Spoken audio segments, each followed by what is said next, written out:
viewers, welcome back to the Bibliovert channel. My name is Jacqueline and I love a good challenge and I like doing challenges on our channel. So today we are going to do the How Well Do You Know Your Books challenge. It was originally done by Jesse the Reader, so I will be linking his video as well as his channel in the description box down below so that you can check out his video. But first I am going to do the February Fairyloot unboxing. I know it's April, unfortunately. Mine got lost in the mail, but Fairyloot was amazing and sent me another one as a replacement. So I'm going to go ahead and do this unboxing. If you want to skip it so that you don't receive spoilers, or you would just rather get straight to the challenge, I'll be linking that timestamp below. So the first thing when opening is the spoiler card, and I will be setting it aside, but it is What the Future Holds is this month's theme. So we have that. So the next thing that we have is this little box. So let's go ahead and open it, see what's in here. And it has some cool character art on the front. And it has, ooh, okay, wait, this is kind of cool. Silverware, gold silverware. Well, that's pretty. I really like it when the items are functional items that you can use. And this is just beautiful. So, oh, and there, it's inscripted with something. Okay. So the spoon says every locked door has a key. The knife says everything's science fiction until someone makes it science fact. And then what does the fork say?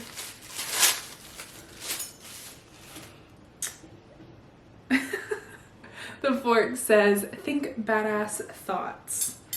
So that's really pretty. It's like a really, really pretty silverware set. And then the engraving's like really subtle on the bottom. I don't know if you can see that, but kind of fun.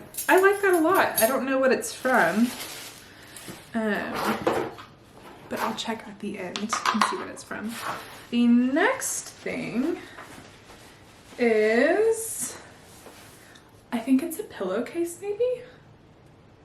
Let's see. Yes. Oh, okay. So this is a pillowcase that I believe is from Red Rising by Pierce Brown, considering it says that at the bottom. And then this is on the back.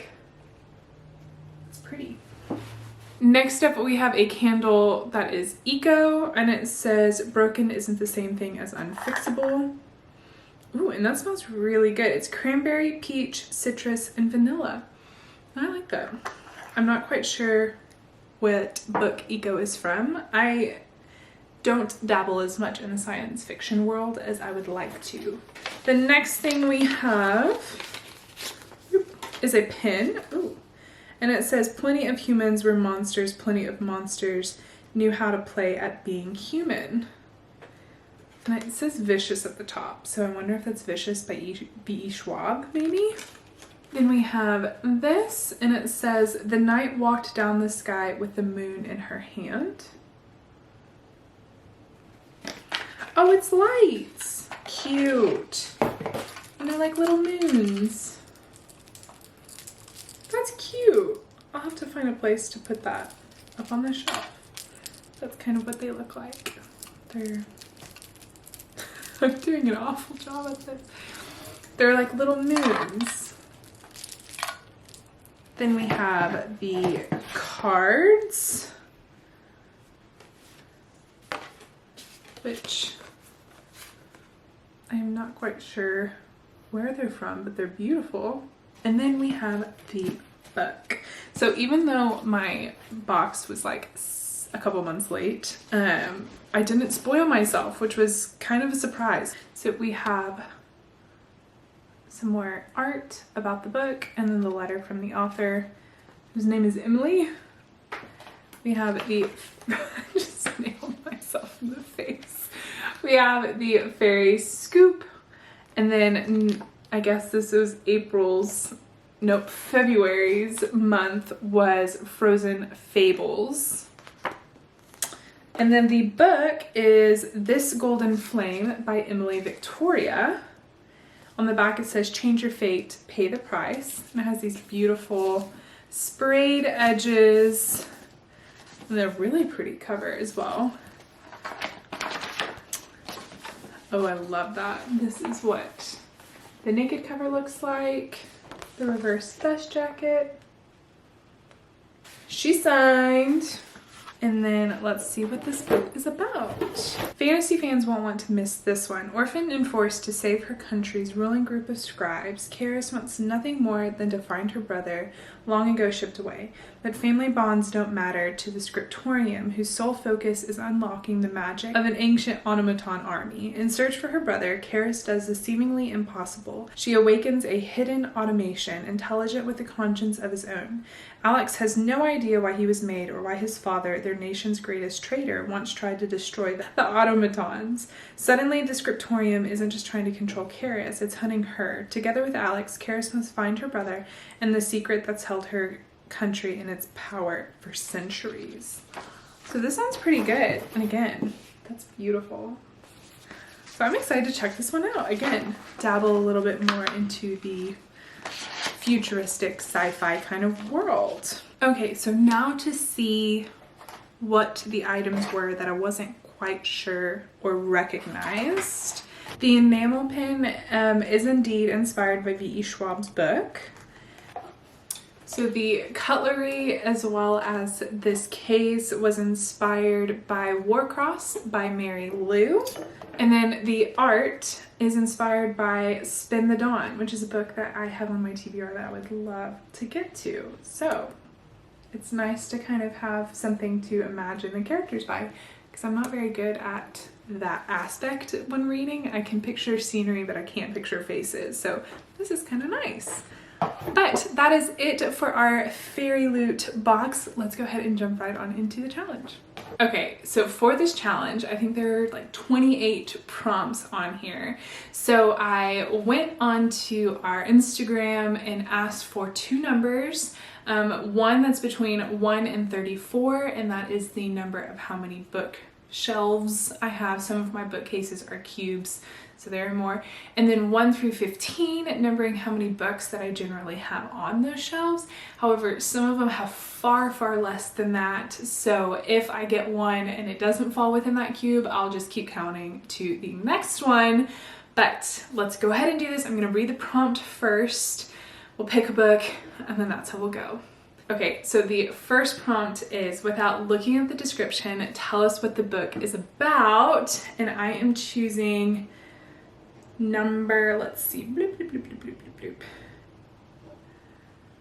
8 and 16. Okay, so I did not have 16 books on the 8th shelf, so I just kept counting from there, and I got Eldest by Christopher Pinoli, and this is a sequel, so trying to keep it as unspoilery as possible in case you haven't read it, so I'll give more of the description from Aragon, the first one, but it is about a boy who found a dragon egg and he decided to keep it, and he raises this dragon, and he basically is being hunted down, and he works with elves, and he's trying to figure out what his role within the government's going to be. And it's actually a really great series. Tons of world building, but I personally, this is one of my favorites growing up. So I'm happy that I choose one that I actually knew what it was about. It's been a couple years since I've done a reread, but these are great. And also these dust jackets are from Fay Crate, and I really like the way that they look on my shelves. So okay, the next prompt is, without looking it up, what is the genre of the book? Considering I pretty much only read fantasy, I think that will be fairly easy, but I could get myself in trouble. So the next one is Shelf 27, Book 6. Okay, so clearly I have a thing for dust jackets because that's all that, so far that's what we picked up. But this is Eclipse by Stephanie Meyer. YA contemporary fantasy. I mean, it's set in like real world, but it deals with like vampires and werewolves. So maybe a better way to put it is like paranormal contemporary, but yes, I'm gonna give that one to myself because I feel good about that.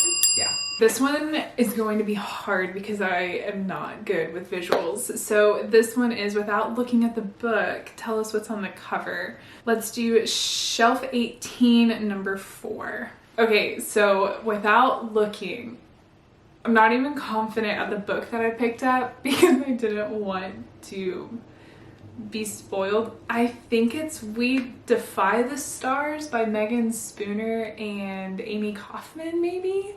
Again, I don't know, but I'm pretty sure it's like some sort of celestial background, like they're in space, and I think 2 women are reaching out their hands to touch like their fingertips. I could be so far wrong because I'm not even quite sure I saw the correct title, but okay, so it's These Broken Stars, but it is by Amy Kaufman and Megan Spooner, and it's not 2 women, it's a man and a woman. But I think I got it. I mean, yeah, like I'll give that to myself, right? Right? Yeah. I was a little wrong, but I'm not gonna lie, I'm a little bit surprised that I was even able to get some of these things right. So another point for me. The next prompt is, without looking it up, what is the main character's name? And I have an awful memory, so we'll see. Okay, shelf 21, number 13. Okay, I feel good about this one. We actually did this on our podcast, so I had to say the name over and over and over again, so I feel a little bit better. So this is Children of Virtue and Vengeance by Tomi Adeyemi, and there are several main characters, but you have Zele and Amari, Anon, and Zane. So, got that. Yeah. Woohoo! Next prompt is, without looking, name a side character. And let's do shelf 32, 13. These are like my TBR books that I have not read, so there's like no way I'm gonna get this one. And my competitiveness is kind of grinding on me a little bit. Okay, American Royals by Catherine McGee. I have no idea. I have absolutely no idea. I've heard great things about this series, but I have not read it yet. If I just had to guess what a main character's name would be, I'm gonna go with William. I don't know because it doesn't say anything about a William, which makes me think that there's not a William, but I'm seeing like a Nina and a Rachel. Jeff. Probably not a William, so didn't get that one, unfortunately. Okay, moving on. This next one is, guess how many pages this book has without looking, which is another thing that I'm probably not good at. However, it says that if you're within 25, like above or below, you can still get a point. So we'll see. 3 and 3. Okay, so this is one of my leather-bound books that I picked up from Half Price Books, maybe. I can't remember. I just thought it was really pretty, but it's called The Lives of Saints. It's very big. Okay, I'm going to... trying to look at other ones to compare it to. I'm gonna say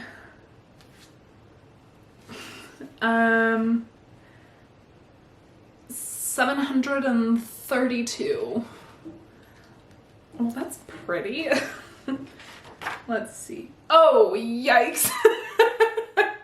Well, the index is 527. So, you know, only off by like a couple hundred pages. Yes, apparently it has a 507 without the index. So, good one. Totally nailed it. Okay, without looking, what rating did you give this book? And then it says if you land on one that you haven't read yet, then pick a new set of numbers. So let's do 18 and 8. Okay, so I had to choose a different set of numbers a couple of times actually. So I did 22 and 12. My husband submitted that one. That's kind of cute. So I picked Girl, Serpent, and Thorn by Melissa Barchardos. And Okay, I read this last year. I'm pretty sure I gave it 3 stars. There were things that I enjoyed about it. However, it was really short and it's a standalone and I kind of felt like it wasn't fleshed out enough. I almost just wish it was just a little bit longer. However, there were really compelling parts about the book. So I'm gonna go with 3 stars. Let me look in my bullet journal last year to see what I gave it. I stabbed myself in the foot on this one. According to my notes, I gave it 2.5.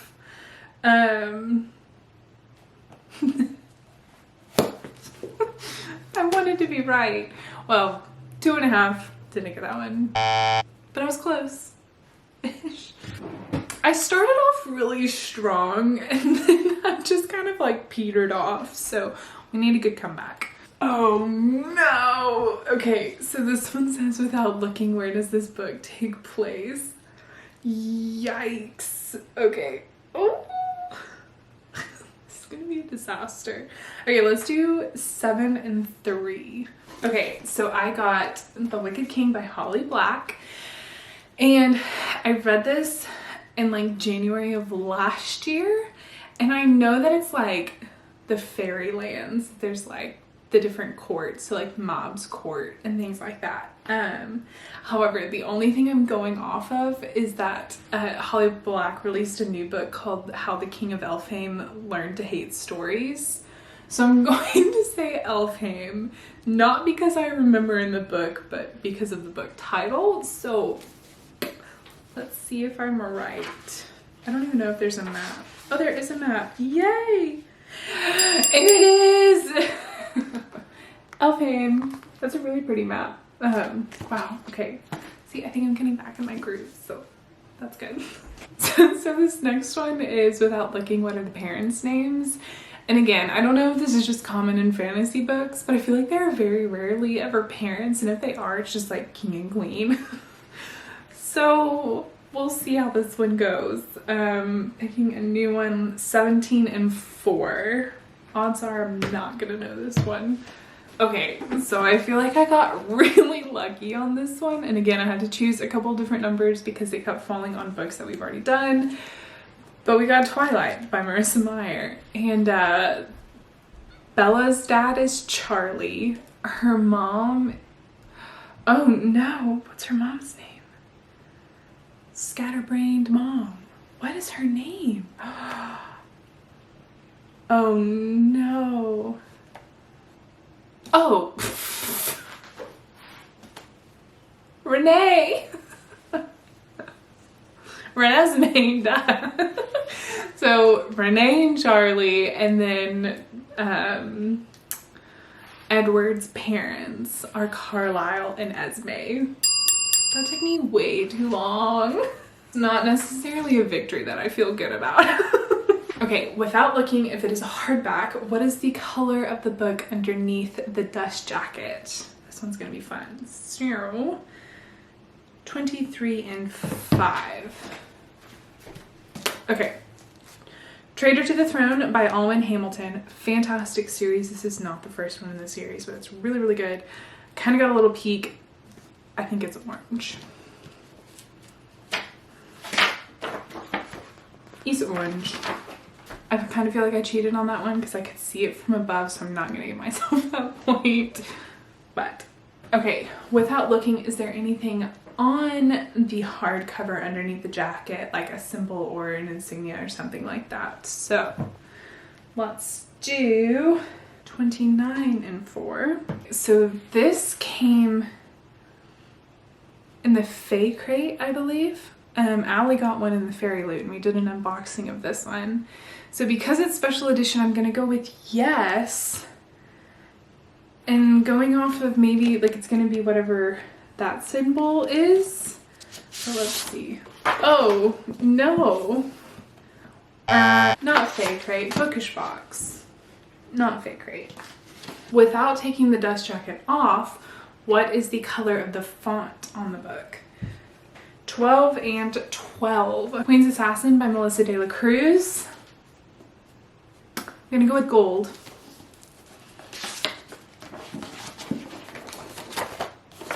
Huzzah! I feel like that was a very safe bet because most of the time it's gold. Maybe I'm wrong on that. Okay, Without Peeking, is this book written in first or third person point of view? Again, I'm not good at this kind of stuff, so we'll see. Let's do 13 and 7. Okay, so I have read this book. It is The Traitor's Kiss by Erin Beatty. I'm gonna go with third person. And I'm pretty sure it's split POV too. Again, I didn't read this that long ago, but let's see. It is written in third person. I'm not sure if it's split POV or not, but I'll take it. Oh no, again, it's the visual ones that get me. Okay, without looking, are there any visuals or graphics in this book? So I'm gonna count that as like anything on the chapter headers or anything like decorating the pages at all. 11 and 8. So this is one of my childhood favorites, Peter and the Starcatchers by Dave Barry and Ridley Pearson. Because it's a child's book, I'm just gonna say yes, but not from memory that I have of it. So, oh, and there are. Kind of cute. I kind of want to do a reread of like a bunch of my childhood favorites, so like anything by Cornelia Funk. Obviously, probably this entire series because I love it. And then Tale of Despero. Yeah, I think I'm gonna do that because it would just be fun. Little like, it would just feel like a walk down memory lane kind of, but I remember loving this book as a child. Does the book have an epilogue? No. 26 and 7. Throne of Glass by Sarah J. Maas. No, I don't think it does. Literally just did this as an episode, so if I'm wrong, I really don't think it does. Because I think the next one picks up right where it left off. Let's see. Yeah. No epilogue. Woohoo! Without Looking, does the book have a prologue? Let's do 24 and 4. The Hobbit. The Hobbit by J.R.R. Tolkien. A prologue. I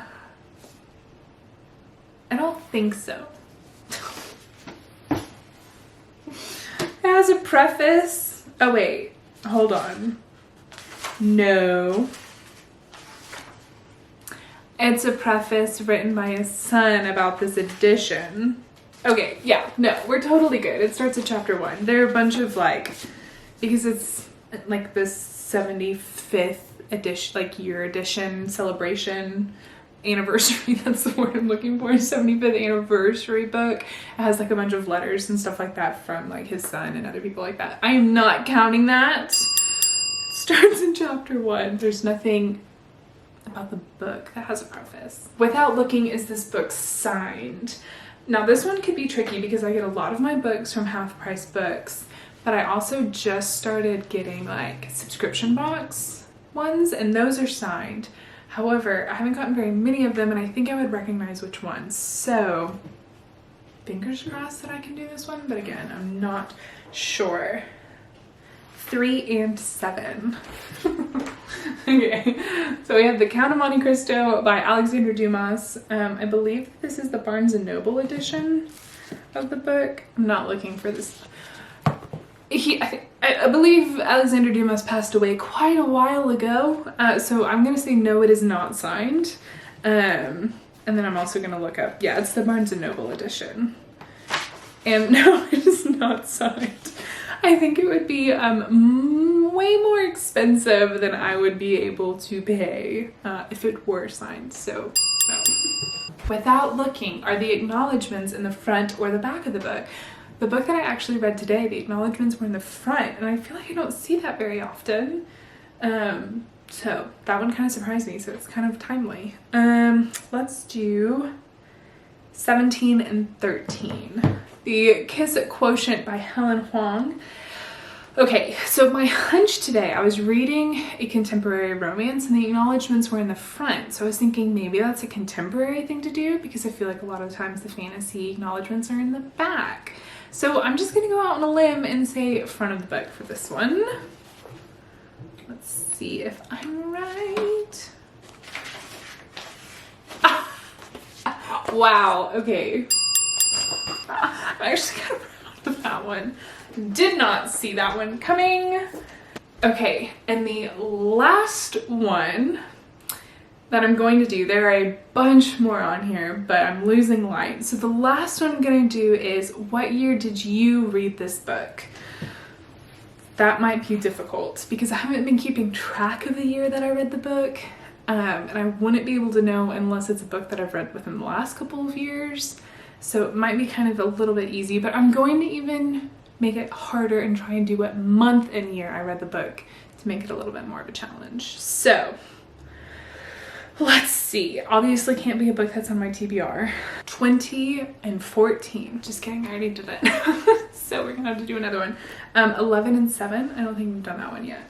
We're gonna try 9 and 6. We have Hunting Prince Dracula by Carrie Maniscalco. Okay, I read this last year. What was going on while I read this book? I want to say I read it in the fall, like maybe in October, for like kind of a spooky vibe. I'm gonna go with October. September or October is what I'm going with. So let's see if I'm right. I need to pull out my handy dandy reading journal again. September 20th. All right, well, that is it for this video. I hope you enjoyed it. I hope you had a little bit fun with the challenge, seeing me flail around and get a few more wrong than I probably should have. But I hope you have a fantastic week. Happy reading, and I'll see you next time.